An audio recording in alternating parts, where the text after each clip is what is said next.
Spoštovani dame in gospodje, lepo pozdravljeni in dobrodošli na današnjem dogodku, ki ga organizirata Ljubljanska borza in Spirit Slovenija. Pravijo, da je sprememba edina stalnica in tudi podjetja niso nobena izjema. Vse več podjetnikov se sooča z vprašanjem, kako zagotoviti trajnostno prihodnost svojega podjetja. Bodisi s prenosom lastništva na naslednjo generacijo, bodisi z iskanjem strateških ali finančnih partnerjev.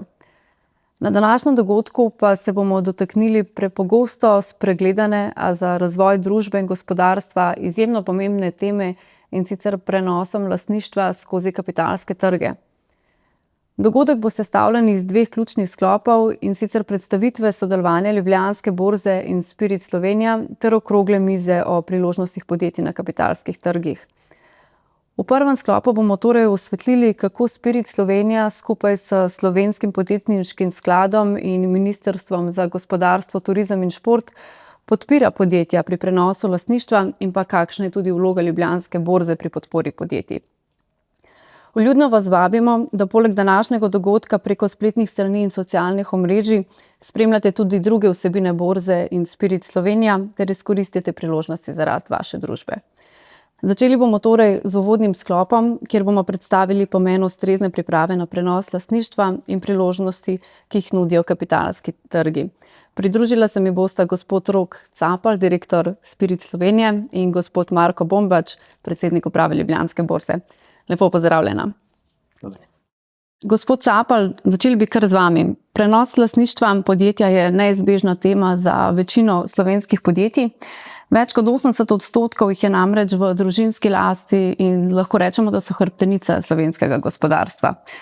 Vseeno pa jih žal večino pri prenosu na mlajšo generacijo propade. Veseli smo, da smo se v želji podati roko slovenskemu gospodarstvu na borzi povezali z javno agencijo Spirit Slovenija, da skupaj naslovimo probleme in ponudimo ustrezne rešitve slovenskim podjetnikom. Preden pa preidemo k konkretnim rešitvam, na kratko, kaj sploh je Spirit Slovenija in kakšno poslanstvo imate v vlogi nacionalne točke za prenos lastništva? Ja, lepo pozdravljeni še enkrat. Mene zelo veseli, da smo danes skupaj, da se pogovarjamo o povezovanju različnih deležnikov, ker konec koncev je to tisto, kar lahko prinese uspeh tako podjetjem, kako tudi državi. Javna agencija Spirit Slovenija kot institucija Ministrstva za gospodarstvo, turizem in šport, če bi govorili o tem, kaj vse ponujamo, mislim, da bi lahko cel podcast namenila samo temu. Če postrnemo v par besedah, smo glavni deležnik znotraj države za podporo internacionalizacije slovenskih podjetij. Organiziramo številne izhodne gospodarske delegacije, hodne gospodarske delegacije, konference, forume, dneve dobaviteljev, namenjene podpori in promociji slovenskega gospodarstva, tako doma, kakor v tujini. Javna agencija Spirit Slovenija tudi nekako rečemo sami sebi, da smo one stop shop ali vstopna točka za vse tuje investitorje, ki si želijo priti v Slovenijo, ki želijo vlagati, ki želijo biti del investicijskega ekosistema Republike Slovenije. Hkrati pa je znotraj javne agencije Spirit Slovenije tudi tako na vsebinskem delu, kako tudi na finančnem delu pomagamo podjetjem, slovenskim podjetjem pri njihovem razvoju. In ena izmed zelo pomembnih točk ali naših vsebinskih aktivnosti je tudi prenos lastništva.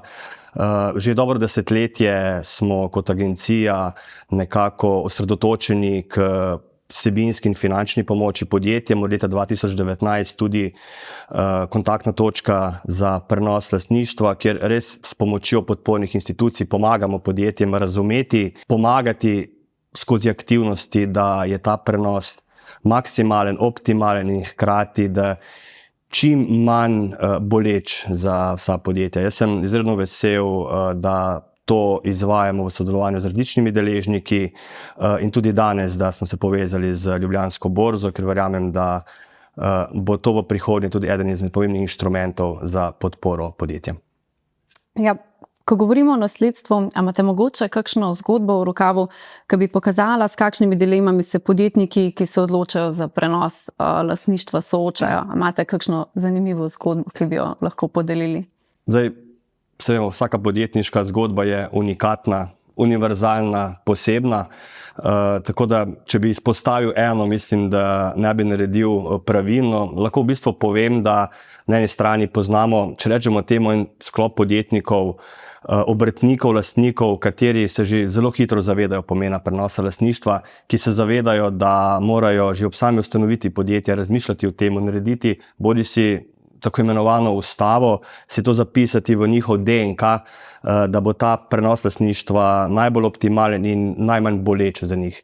Imamo tudi podjetja, kateri seveda si to želijo narediti, more biti malo preveč tudi vehementno jemljajo celoten ta proces, pa predvsem vidim tukaj to razliko, da ko se pač odločiš, da greš v ta korak, moraš zaupati tistim, ki ti skozi ta tvoj proces pomaga in tudi vedeti, kdaj se umakniti.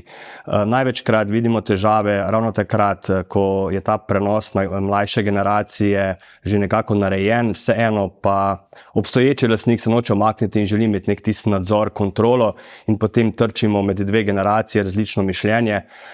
Tako da ne bi šel posamezno, ampak mislim, da to so zgodbe, ki jih piše podjetniško življenje, ki so žive in verjamem, da bodo skozi leta samo še večje, boljše in kvalitetnejše. Gospod Bombač, večina ameriških družb se financira preko kapitalskih trgov. Kotacija na borzi je smatrano za nekaj samoumevnega in zaželenega. V Evropi, predvsem pa v Sloveniji, pa žal ne zaznavamo enakega navdušenja kot preko oceana. Kakšno vlogo sploh igra borza pri prenosu lastništva?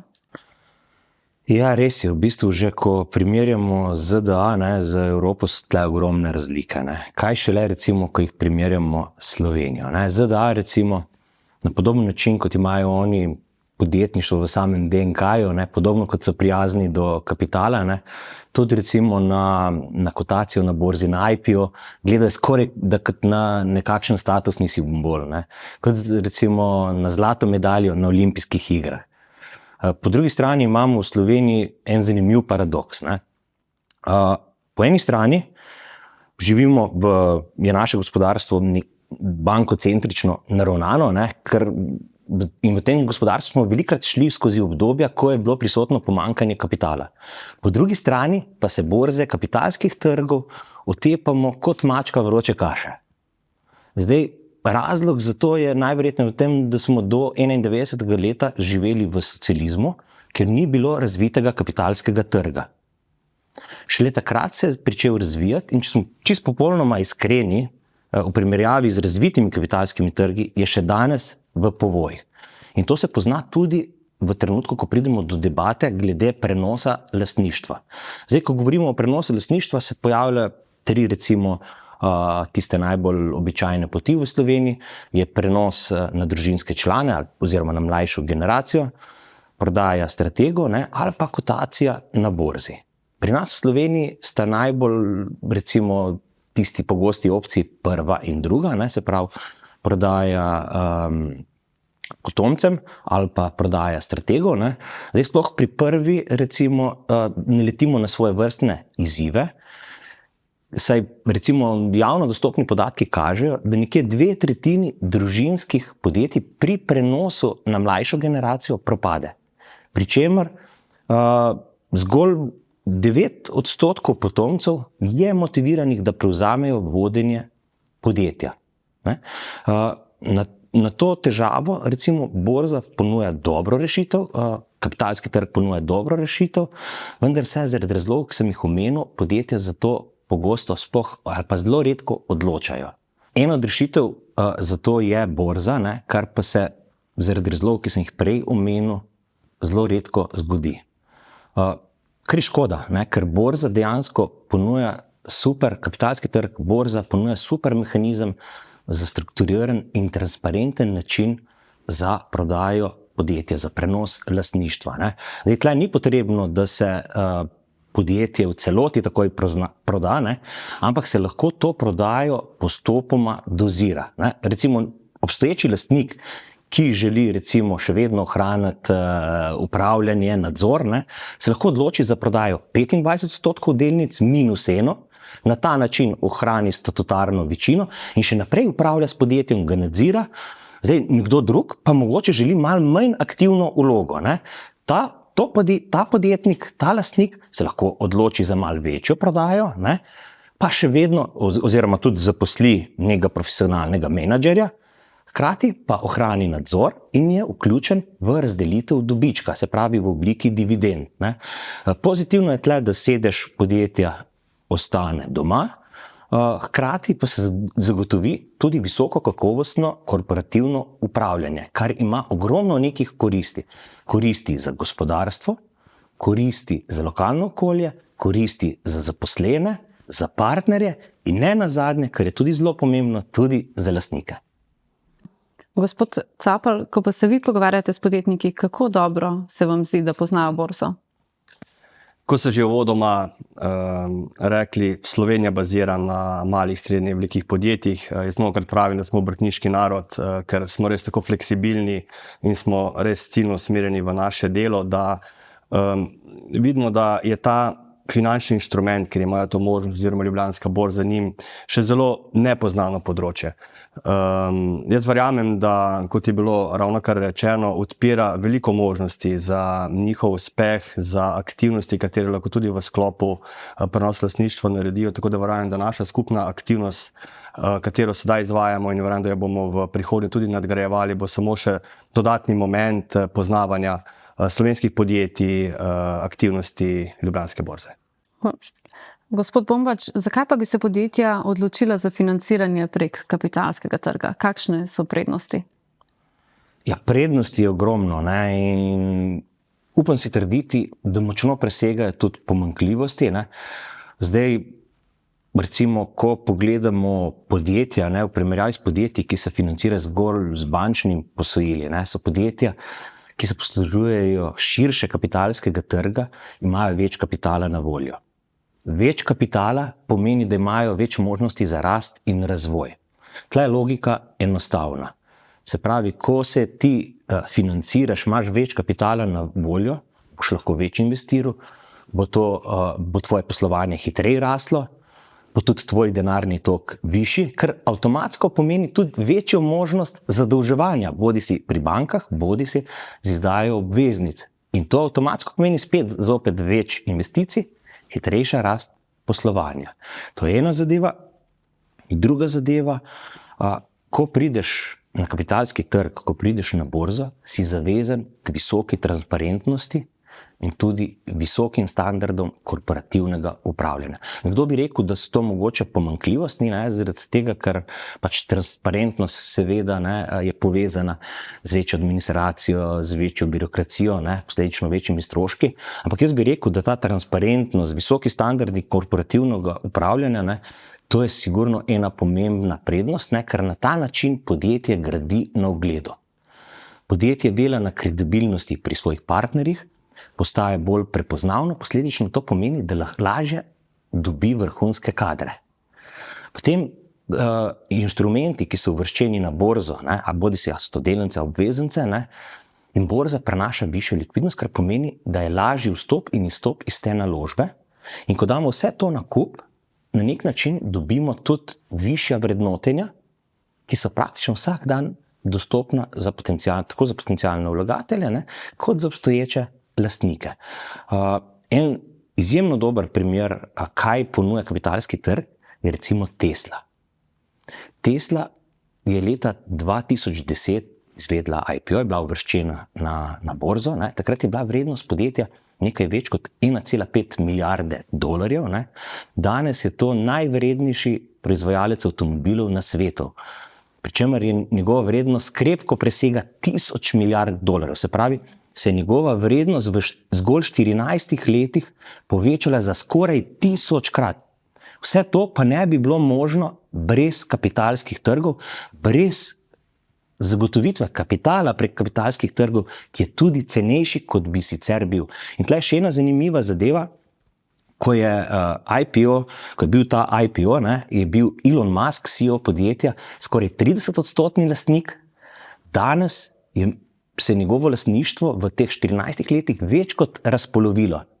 Pa se je ne glede na to njegovo premoženje povečalo za skoraj 350-krat. Vse to, še enkrat, ne bi bilo možno brez poceni financiranja na kapitalskem trgu, poceni ugodnejšega financiranja na kapitalskem trgu, brez kapitala, ki ga je na ta način dobil, in brez tega, da je bil pripravljen v zameno za to tudi zmanjšati svoje lastništvo. Ko ste omenili vse te prednosti, seveda prinesajo še določene obveznosti. Ne? Zakaj pa, če podjetje še niso pripravljene na vstop v borzno kotacijo, a obstajajo še kakšne alternative za podjetje? Ja, če podjetje ne želi na borzo ali pa če recimo želi narediti nek tisti prvi korak, sigurno obstajajo alternative, ne, ki imajo seveda nekatere prednosti, ki jih prinaša borza, ne, vendar po drugi strani pa je manj zavez glede same transparentnosti, manj zavez glede nekih drugih obveznosti, ne, in posledično tudi nekih stroškov. V Sloveniji sta ti dve alternativi, C-Enter trg pa Progress trg. C-Enter trg gledam kot na prvo stopničko na poti do borzne kotacije, ker so zahteve res minimalne. Progress trg pa gledam kot na neko umestno varianto, ne, ker je mogoče nekaj več obveznosti, ne, ampak tudi neke druge prednosti, ki jih ta trg prinaša. Ne. Gre pa v obeh alternativah praktično za enak način trgovanja kot na borzi, ne, pri čemer pa je potrebno poudariti, ne, da je pa tudi likvidnost na teh dveh alternativah mnogo nižja, kot je recimo na borzi. Gospod Capar, kdaj pa sploh je pravi čas, da se podjetje začnejo pripravljati na prenos lastništva in kako pomembno je, da je ta priprava pravočasna? Mislim, mi vedno pravimo, da je, kot sem tudi že uvodoma rekel, da je pravi čas že ob sami ustanovitvi podjetja oziroma zelo kmalu. Moramo začeti razmišljati pač, kaj se bo zgodilo, ko se bomo enkrat upokojili, ko bomo rekli, imam dovolj, želim ta prenos narediti.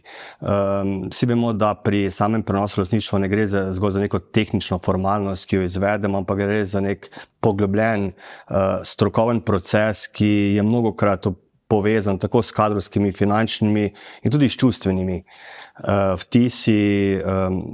Kot sem že tudi uvodoma rekel, mala srednja podjetja, mnogo od njih družinskih podjetij, ki so v garažah začela svoj posel, je zelo težko narediti ta korak in prenesti. Bodi si, da je to na svoje naslednje generacije ali pa kot je bilo rečeno s prodajo podjetja ali iti na borzo. Tako da jaz mislim, da je zelo pomembno, da se podjetja zavedajo in sem zelo vesel pozitivnih odzivov tistih, kateri so šli skozi naš proces prenosa lastništva, ki so se poslužili naše aktivnosti, naše kontaktne točke za prenos lastništva, pozitivne odzive.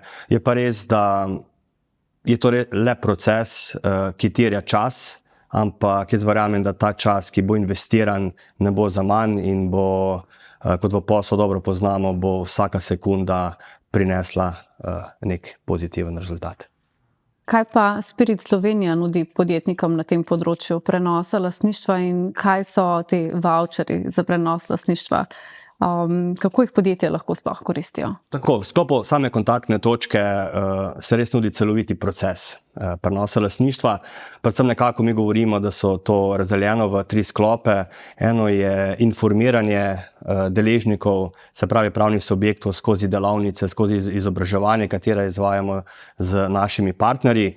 Drugi proces je mreženje. Jaz mislim, da v Sloveniji se moramo več pogovarjati, več se moramo družiti, tako formalno kot neformalno, kajti zgolj z idejami, z izkušnjami bomo naredili tisti rezultat, ki ga potrebujemo. Hkrati je pa potem še ta finančni del, kot ste omenili, kjer je seveda voucher za prenos lastništva najbolj pogost, kjer podjetja dobijo pomoč pri pripravi strategije aktivnosti prenosa lastništva, hkrati pomoč pri davčnih, kadrovskih, finančnih, računovodskih potrebah, ter tudi pri samem vrednotenju podjetja. Tako da na Spirit Slovenija, ko dajo podjetja vlogo, ko je ta popolna, potem si lahko izberejo strokovnjaka, mentorja, ki vodi skozi ta proces, da na koncu le pridobimo nek personaliziran, individualiziran model, ki bo prinesel rezultat, kakršnega pa, kot sem tudi že rekel, vsako podjetje po svoje zastavi, da pride do tistega cilja, katerega si želi.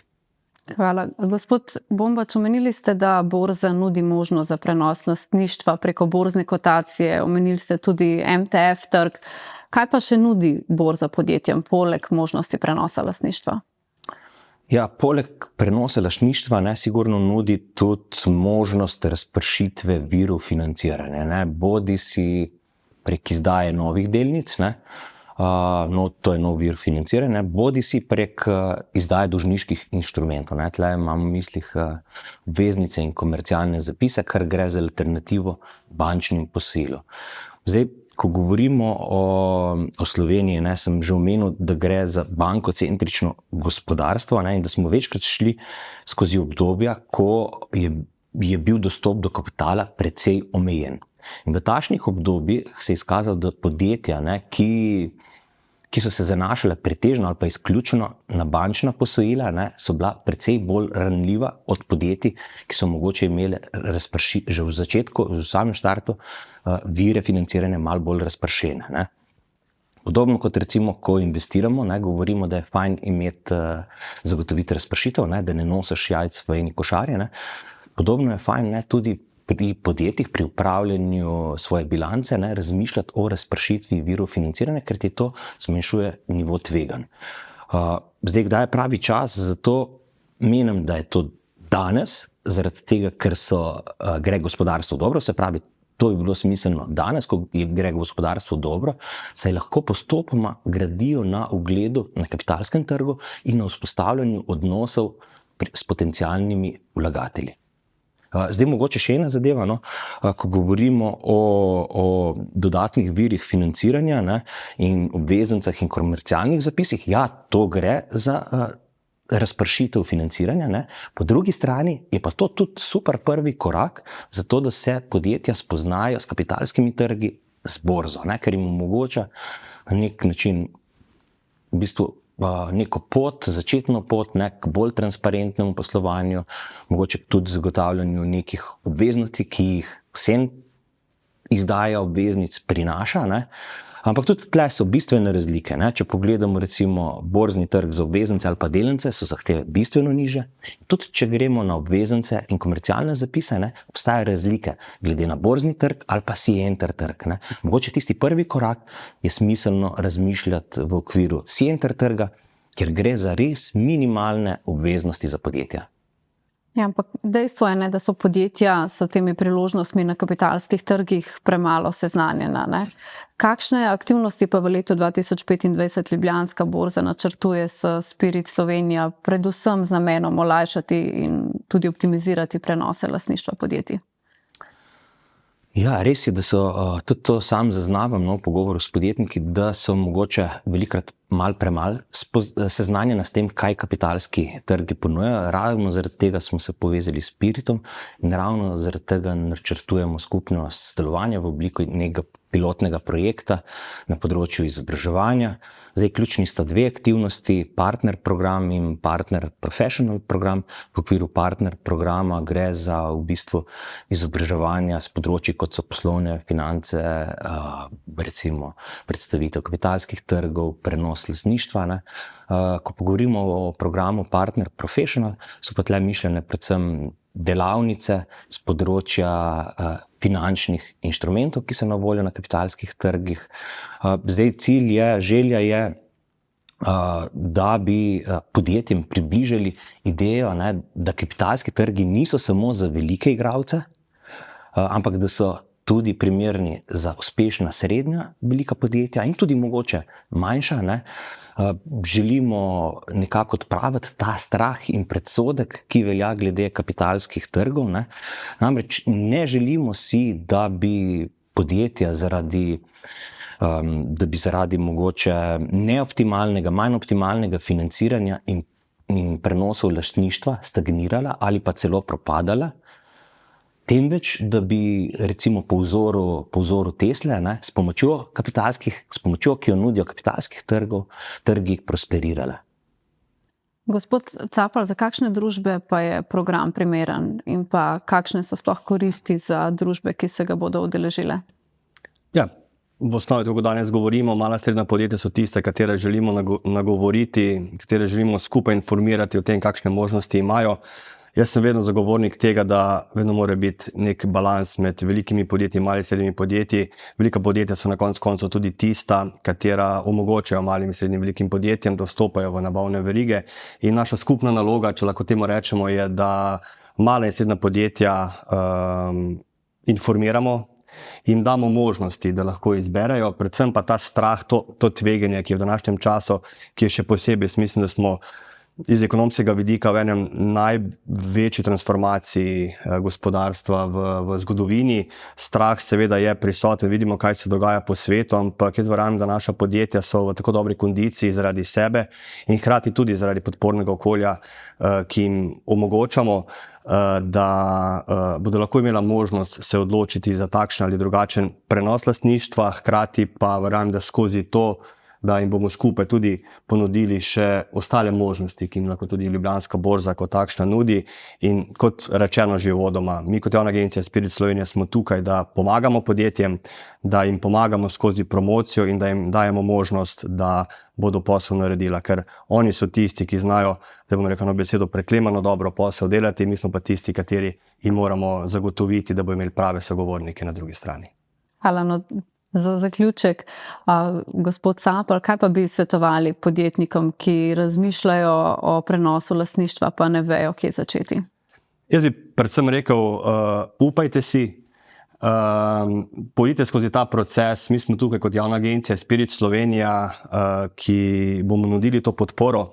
Mi smo tukaj, da bomo odgovorili na vprašanja, predvsem pa to, kar vedno ponavljam, povezali bomo podjetja s tistimi deležniki, tistimi podpornimi institucijami, ki jim lahko zagotovijo dodatne informacije, prave sogovornike, tako da jaz verjamem, da pred nami je za nami eno uspešno leto, pred nami pa še eno boljše leto, ki bo prineslo sicer veliko izzivov, ampak Slovenci smo navajeni vedno te izzive nekako dati sebi v prid, tako da verjamem, da je samo uspeh je pred nami. Hkrati mi pa dovolite, da vsem zaželim podjetnikom in podjetnicam in vsem ostalim ene lepe božične, novoletne praznike in veliko uspeha tudi nadalje.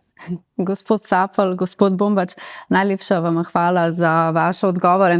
Verjamem, da bosta Ljubljanska borza in pa Spirit Slovenija v letu 2025 produktivno sodelovali in spodbudili še več podjetij za večjo aktivnost na kapitalskih trgih. Nadaljevali pa bomo z okroglo mizo o realnih možnostih na kapitalskih trgih za podjetja. Z nami bodo izkušeni strokovnjaki kapitalskih trgov, ki bodo delili tudi svoje praktične izkušnje in nasvete. Se vidimo kmalu.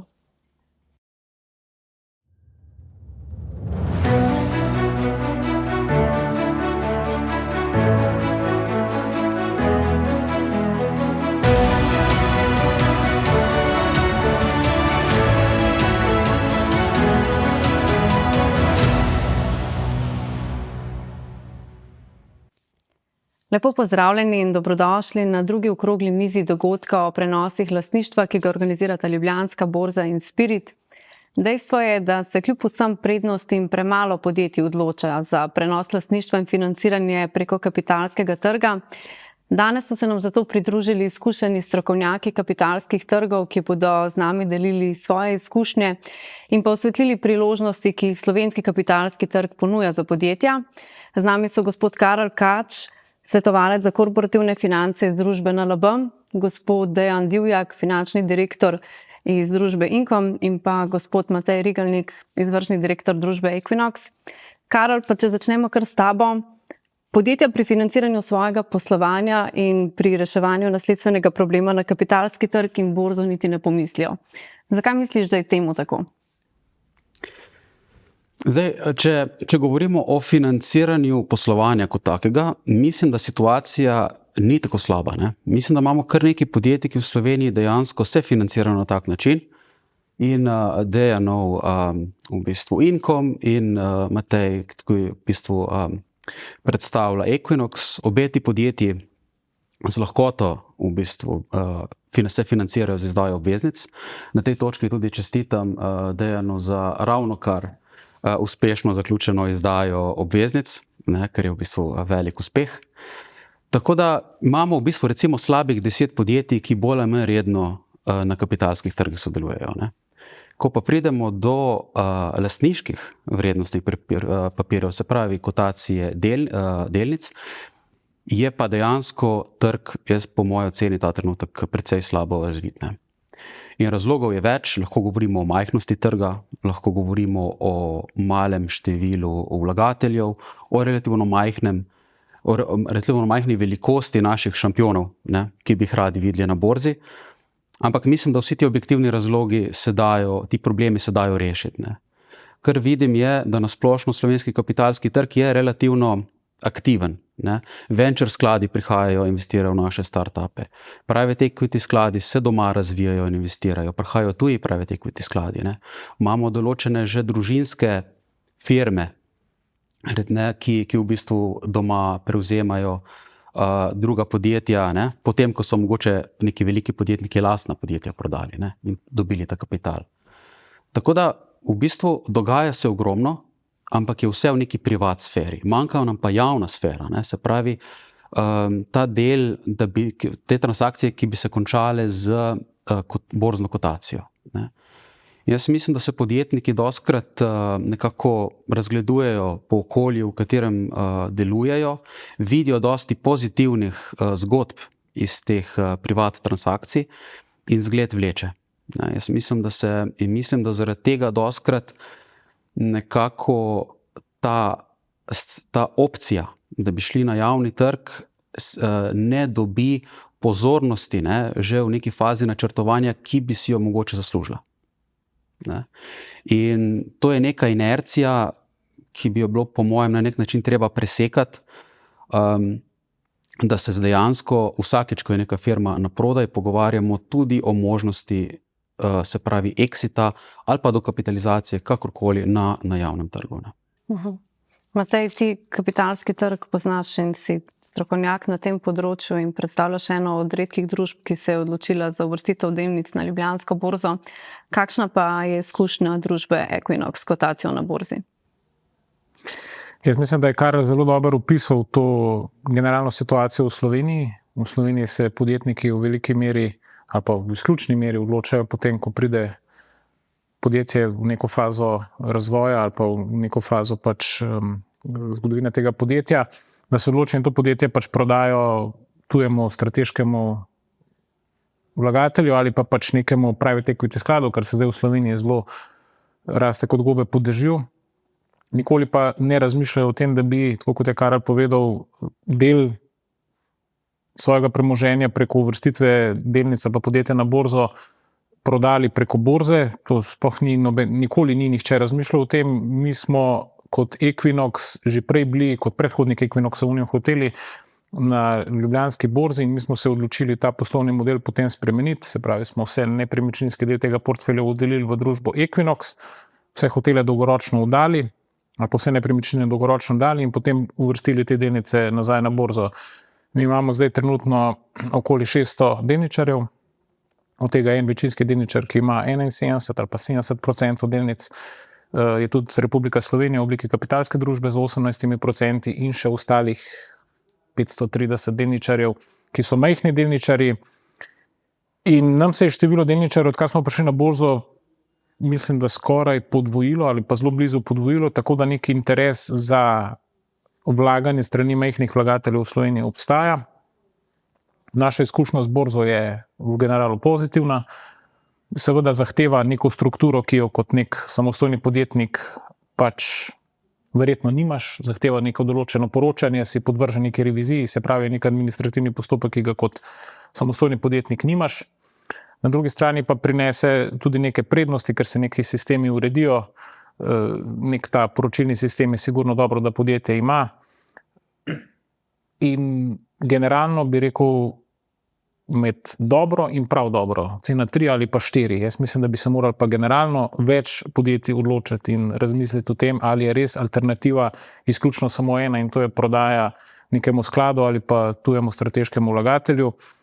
Ker jaz mislim, da lahko tudi, recimo, če pogledamo NLB in kotacijo NLB-ja, lahko podjetje ostane slovensko v Sloveniji, se pravi sedežem v Sloveniji in je ta baza investitorjev razpršena globalno in jaz mislim, da je to dobitna kombinacija, v kateri bi morali razmišljati in v privatnem sektorju in seveda tudi na ravni države kot poslovni model razvoja države za vsa podjetja, ki jih ima država v lasti.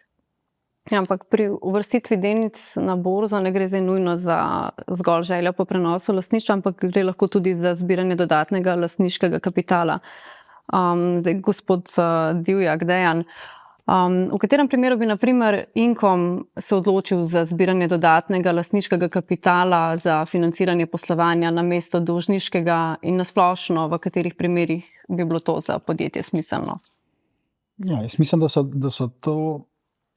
da je zbiranje dodatnega lastniškega kapitala smiselno predvsem v fazi, ko je podjetje pred enim pomembnim prebojem, ne? Ko ali menja strategijo ali ko se mu pojavi neka velika poslovna priložnost, lahko pa tudi to, kar je zdaj pač v Sloveniji aktualno, ko gre za medgeneracijski prenos, ne? Zdaj mi kot Inkom se nismo in tudi v bližnji prihodnosti se ne bomo odločili za ta postopek. Definitivno pa seveda nikoli ne reči nikoli, na trgih je to, jaz vidim to kot zelo veliko priložnost za nadaljno rast, ne? Ampak nažalost, se pravim, tudi v Sloveniji jaz mislim, da ni še čist tega pravega odnosa do kapitala. Res je tudi, da predvsem ta domači kapital, recimo če govorimo o private equity sceni, ponuja premalo tudi z vidika nadaljnega razvoja podjetja, ne? Tukaj moramo biti iskreni in priznati, da tuji private equity skladi, ki imajo v svoji mreži v svojem portfelju bistveno več naložb, lahko najdejo, bom rekel, ciljnemu podjetju eno kompatibilno panogo, kompatibilno priložnost, ki jo velja izkoristiti, ne? Mislim, da v Sloveniji zaenkrat je tudi ta industrija še premalo razvita, tako kot je rekel Matej, ne? Nekje na oceni 3 do slabe 4.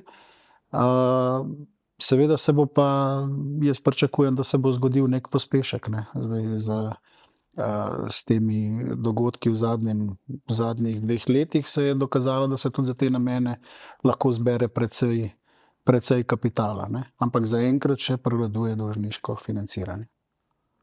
Zakaj pa bi se podjetja sploh odločile na primer za uvrstitev na borzo, ne prodajo strategov? Matej, kaj ti misliš, kakšne so glavne prednosti kotacije na borzi oziroma IPO-ja? Če se lahko navežem na to, kar je Dejan rekel, jaz sem tudi generalno bolj skeptičen glede te industrije privatnega oziroma ta private equity zgodbe. Jaz bi dal mogoče še kakšno oceno nižji, kot je dal Dejan, ker gre samo za pač nakup podjetja, neko konsolidacijo, ki res strateškega premika ne naredijo in potem to preprodajo z RVC-jem potem nekemu tujcu. Se pravi, neko ustvarjanje blazne dodane vrednosti jaz osebno tukaj ne vidim. Jaz mislim, da je temeljni problem Slovencev, ali pa vseh teh podjetnikov v Sloveniji ta, da želijo biti velik del male zgodbe ali pa izključni del male zgodbe, ne želijo biti pa mali del velike zgodbe in to je problem vseh. To kontrolo spustiti ali pa spustiti nekoga noter z nekim drugačnim načinom razmišljanja, z nekimi drugačnimi idejami je po moje temeljni problem. In jaz mislim, da to lahko borza da pridajo drugi vlagatelji notri, da pride tudi neko drugo znanje in drugi pogledi na stvari in posledično tudi morda kakšen strateški preboj, ki se, bom rekel, neki delavnici podjetnika mogoče ne bi zgodil. Tako da jaz vidim to veliko prednost, da je to nek brainstorming, da je neko viharjenje idej, ki se zgodi s tem, ko vstopi še kdo drugi. Ne vidim to nujno kot slabo in absolutno ne vidim kot prodaja private equity skladom kot edino opcijo za te manjša podjetja ali pa za podjetnike, ki se odločajo za izstop. Ja, Karel, mogoče če gremo na sam postopek uvrstitve delnic, kako pa ti ocenjuješ zapletenost tega postopka in pa kakšno pomoč na primer na NLB-ju nudite podjetnikom, če se za to odločijo? Se pravi, če govorimo samo o uvrstitvi delnic na borzo, ne, če zdaj odmislimo postopek same ponudbe, recimo v primeru, če se izdajo nove delnice, ne. Se pravi, sama uvrstitev je v bistvu iz 2 delov recimo sestavljena. Najprej treba pripraviti osnutek prospekta za uvrstitev v trgovanje na organiziranem trgu. To za izdajatelja v NLB-ju naredimo mi. Izdajatelj mora samo zagotoviti podatke, ki jih je treba dati v prospekt. Ko je osnutek pripravljen, gre ta osnutek na Agencijo za trg vrednostnih papirjev v potrjevanje. Ta postopek običajno traja par tednov. par tednov to traja, da pripraviš osnutek, se pravi recimo mesec pa pol do 2, da je v bistvu prospekt potrjen. S potrjenim prospektom pridemo do vas na borzo in vi zelo učinkovito v dnevu, 2 v bistvu uredite vse postopke in v bistvu z delnico se začne trgovati. To je relativno ustaljen postopek, mi zelo redko se nam zgodi, da bi imeli kakšne večje težave v tem procesu. Ne. Kar je, se mi zdi, in v bistvu tudi nudimo popolno podporo izdajateljem v tem. Ne. Kar se mi zdi, da je dosti za izdajatelje dosti bolj relevantno vprašanje, je ta skrb, kaj se zgodi potem, ko mi začnemo kotirati, ne? Kako se moja situacija spremeni glede naprej. In Matej je prej že omenil, se pravi poročanje, ne? Tukaj je ključen ta element javnega poročanja, ki je potreben, ko dobi firma v bistvu status javne družbe na borzi. In v bistvu zaradi tega, ne, in to je po mojem ključno vprašanje v celem procesu. In zaradi tega v NLB-ju tudi potem, ko je naš formalen mandat končan, se pravi z začetkom kotacije, še vedno nudimo našim strankam podporo naprej, ne, skozi ene par obdobij, v bistvu, ko se podjetje recimo navaja na ta svoj status javne družbe. Tudi borza je glede tega proaktivna, ne. Mi vas poznamo, vemo, da pomagate in tudi v kombinaciji s Spiritom in vsemi ostalimi mislim, da je zelo dobro, da je čim več programov tudi na to temo. Ker če podjetja ne bo skrbelo, kako bo življenje s kotacijo, potem mislim, da se bodo dosti lažje odločila tudi za ta korak. Matej, mogoče še ti iz prve roke, kako zapleten ti ocenjuješ, da je sam postopek uvrstitve oziroma kakšne so ovire? Če imaš ob sebi dobrega partnerja, mi smo v primeru, Dejan je izdal obveznico preko NLB-ja oziroma Inkom je izdal obveznico preko NLB-ja, mi smo tudi prvo obveznico v sklopu še takrat Union Hotelov izdali preko NLB-ja in tudi kotacijo delnic smo naredili preko NLB-ja. Jaz pač mislim, da če imaš dobrega strateškega partnerja ob sebi, ki ti pri tem pomaga, da to ne gre za tako kompliciran proces, da bi lahko kogarkoli odvrnil v tem misli, da je to neka legitimna opcija, zato ker smo se prej pač pogovarjali za delno razpršitev lastništva ali pa za neko dokapitalizacijo. Tako da jaz ne vidim to kot nek zelo zapleten postopek, je pač sigurno verjetno bolj zapleteno, kot pa če si ti v garaži sestavljaš računalnike, ne? Pa kakšnega prodaš na roko, kakšnega pa pač z računom, ne? Bolj strukturiran proces sigurno na borzi je, ne? Ni pa to noben bav, ne?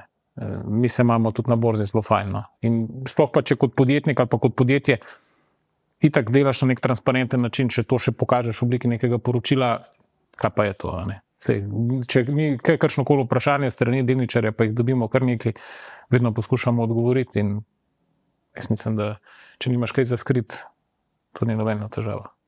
Ja, poleg uvrstitve delnic oziroma lastniškega financiranja pa lahko podjetja na borzi izdajo tudi obveznice, kar je lahko tudi prvi stik, ne, s kapitalskimi trgi, pa mogoče Dejan, Inkom je ena od redkih družb, ki se je odločila za financiranje investicij z izdajo obveznic, ker vemo, da se večino podjetij odloča raje za bančna posojila.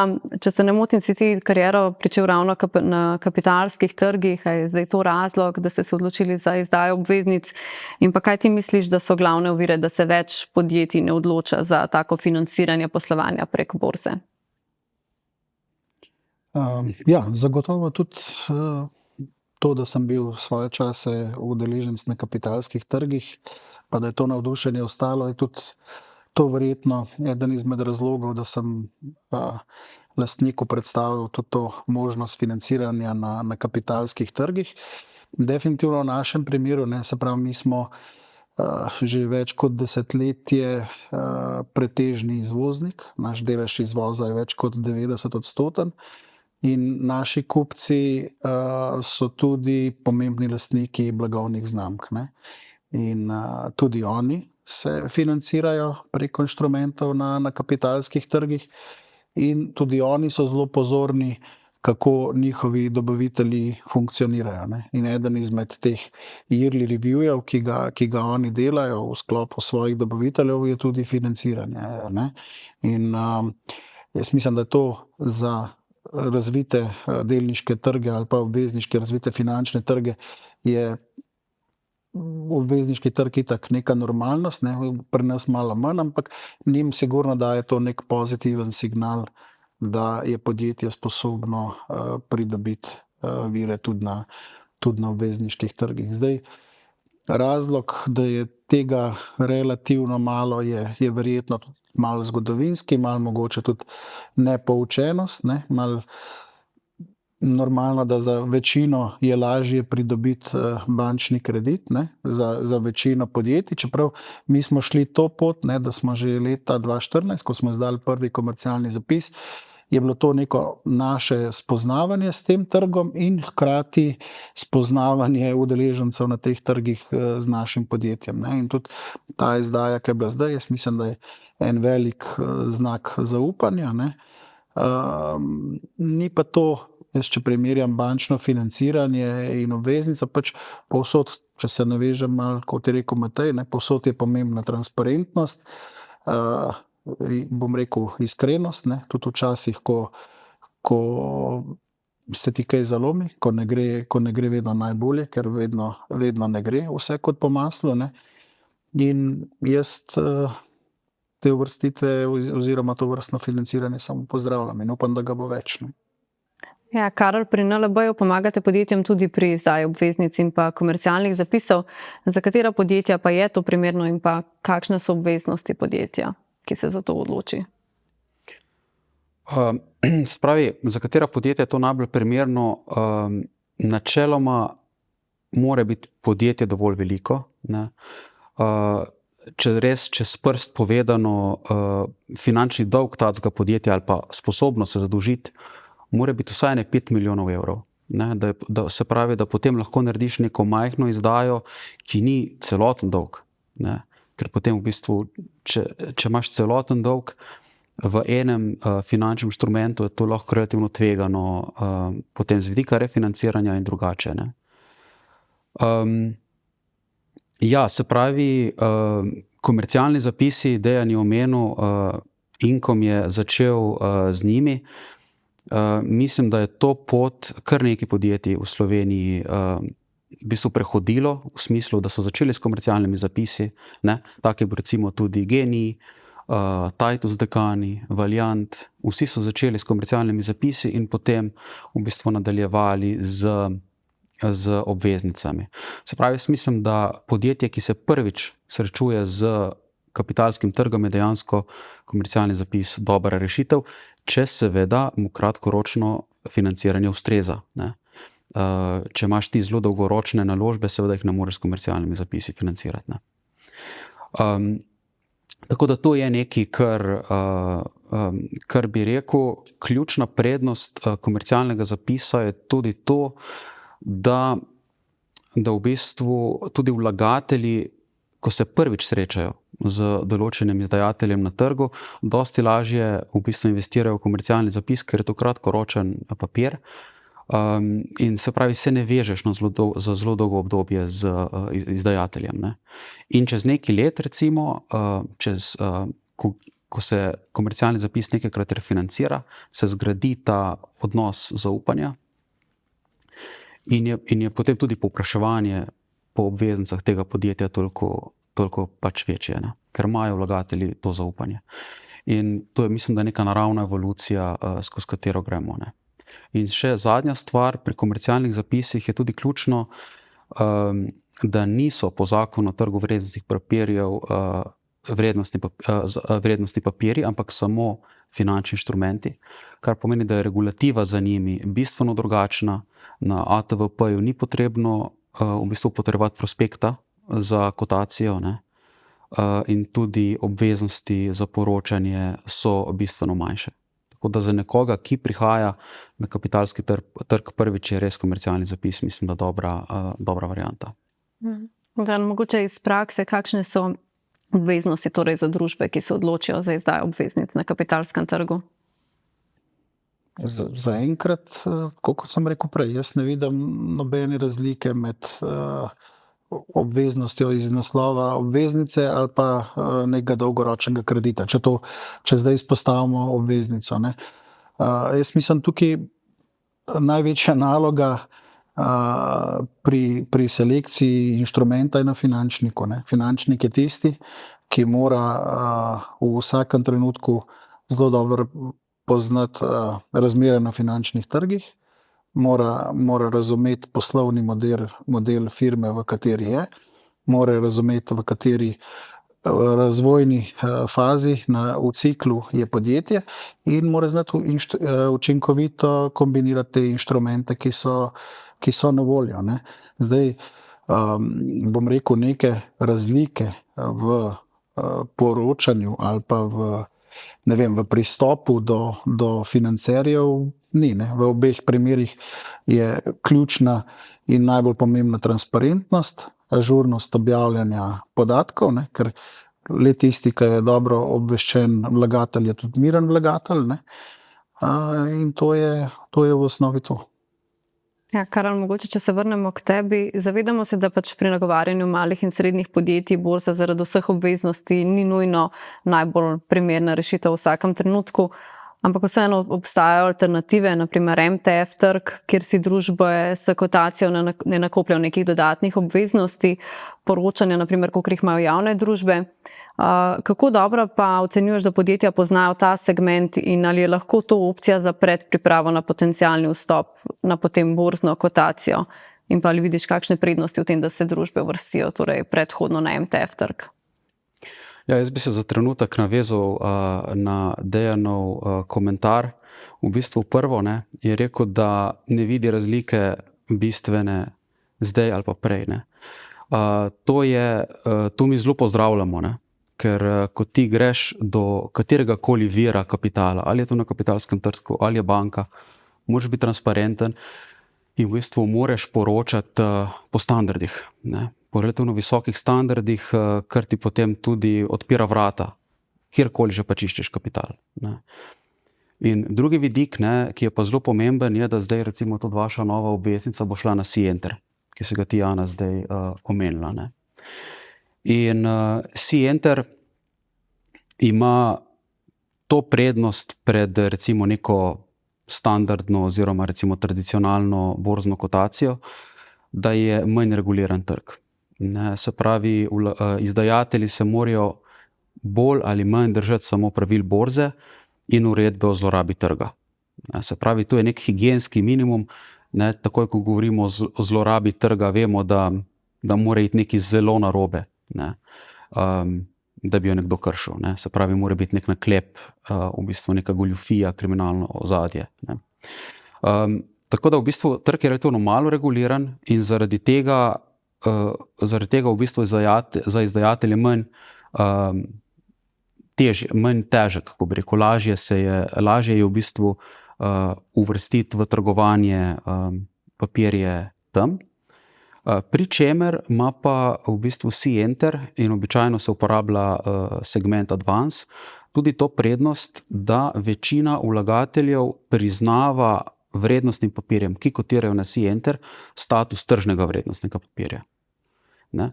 To je pa ključno, ker predvsem institucionalni vlagatelji, ki najbolj povprašujejo po vrednostnih papirjih, imajo v svojih politikah, da morajo imeti običajno čez 90% vseh naložb v tržnih vrednostnih papirjih. Ne? Se pravi, C-Enter izdajatelju omogoči, da mu je nekako celotna ta kvota 90% kapitala pri vlagateljih na voljo. Če vrednostni papir ne gre na C-Enter, si omejen na tiste majhne kvote, ne, ki so tam za netržne vrednostne papirje.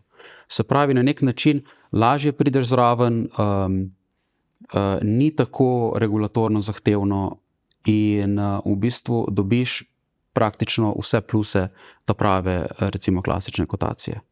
Zdaj, koliko slovenski podjetniki poznajo C-Enter, mislim, da tisti, ki niso sploh v stiku s kapitalskim trgom, relativno slabo. ampak glede tega je sporočilo NLB-ja vedno enako. Ne. Kdorkoli išče vire na kapitalskem trgu, razmišlja o tem, da bi šel na kapitalski trg, ne pride do nas in skupaj bomo v začetni fazi brezplačno pripravili strategijo, ki je optimalna za takega potencialnega izdajatelja. In takrat bomo tudi vsako podjetje posebej naučili tudi, kako bi rekel, podučili o tehničnih aspektih, o segmentih trgovanja in tako dalje. Ne. Tako da ključna se mi zdi, da je odločitev, interes za to, da se razišče nove možnosti zbiranja kapitala na kapitalskem trgu, ne. V bistvu tehniko in procedure pa prepustite nam. Ne. In mi vam bomo dajali support tekom celotnega procesa, tako da sploh ni težave, če nekdo pride in še ni slišal, ne, za SeaEnter. Ja, hvala. Dejan, z namenom približanja kapitalskega trga podjetjem Ljubljanska borza in Spirit pripravljata brezplačen program izobraževanja, ki bo med drugim pokrival tudi te teme, kot so pač poslovne finance, financiranje podjetij, priložnosti na kapitalskem trgu, prenos lastništva. Kako se vam zdi ta program? Se vam zdi koristen za podjetja in zakaj? Definitivno. Ne. Jaz, kot sem že prej rekel, jaz mislim, da je to samo zdravo za cel ta mikrosistem, ne. In da se za nek resen preboj kapitalskih trgov, ki si ga recimo veliko si nas tega želi, ne, pa zelo malo nas o tem na glas govori, jaz mislim, da je to lahko samo pozitivno, nič drugega. No, počasi smo potem prišli kar do zadnjega vprašanja, pa bomo zaključili s tabo, Matej. Kako bi ti svetoval podjetjem, ki danes razmišljajo o prodaji podjetja? Mislim, če se sam še to navežem, kar je Dejan zdaj povedal, ne, sej na koncu more vsak akter ali pa vsako podjetje itak zase išče nek optimum, ne, itak tako ga vi, tako ga tudi mi, ne. Ampak v generalu je sigurno ta odločitev, da recimo izdajate vse te obveznice, pa tudi naša kotacija, ne nazadnje, pa vse, kar to tudi NLB v okviru tega, kar Karel počne, pač dela, ne. Je to sigurno dobro, ker ima pozitivne eksternalije za cel trg, ne. In to je treba pač najprej pohvaliti, da ste uspeli izdati 27 milijonov, koliko 27 milijonov, ne, to je kapo dol, ne, za neko podjetje, da je sploh razmišljalo o tej strategiji. Zdaj pa generalno, kar se kotacije tiče in lastništva in zbiranja kapitala, pa absolutno je treba narediti dober brainstorming in absolutno ni največja bližnica vedno najboljša rešitev, ne. Včasih je treba ta razmislek narediti in mogoče razmišljati tudi z vidika 5-10 let. Ker kaj pa se bo na koncu zgodilo, če bomo vsi Slovenci ta podjetja prodali nekim tujcem? Vprašanje, če bo ta dežela še toliko lepa, kot pa če bo ta kapital ostal v Sloveniji, in Ljubljanska borza in pa pač kapitalski trg, če ga zbiraš od lokalnih investitorjev, pomeni to, da lahko lastništvo in bistvo podjetja ostane v Sloveniji. Okay, Matej, Karel, Dejan, najlepša hvala za vaš čas, vaše odgovore in prijetno debato. Hvala pa tudi vsem vam, gledalci, ki ste bili danes z nami. Ključno je, da se začne spodbujati ta zavest, da je kapitalski trg lahko odlična priložnost za podjetja. Z namenom osveščanja o teh priložnostih in financiranja prek kapitalskega trga sta Ljubljanska borza in Spirit Slovenija tako postala pomembna strateška partnerja. V letu 2025 bomo za podjetja tako organizirali pilotni izobraževalni program pod imenom Partner program, katerega namen je osveščanje podjetij o možnostih financiranja in prenosih lastništva prek kapitalskega trga. Da pa bi podjetja pripravili tudi na izdajo finančnih inštrumentov in kapitalski trg v praksi, pa bomo organizirali tudi poglobljene delavnice Partner Professional.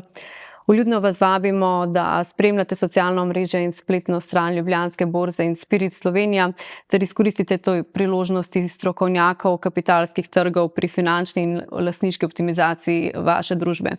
Hvala še enkrat za vašo pozornost in z lepimi pozdravi do naslednjič.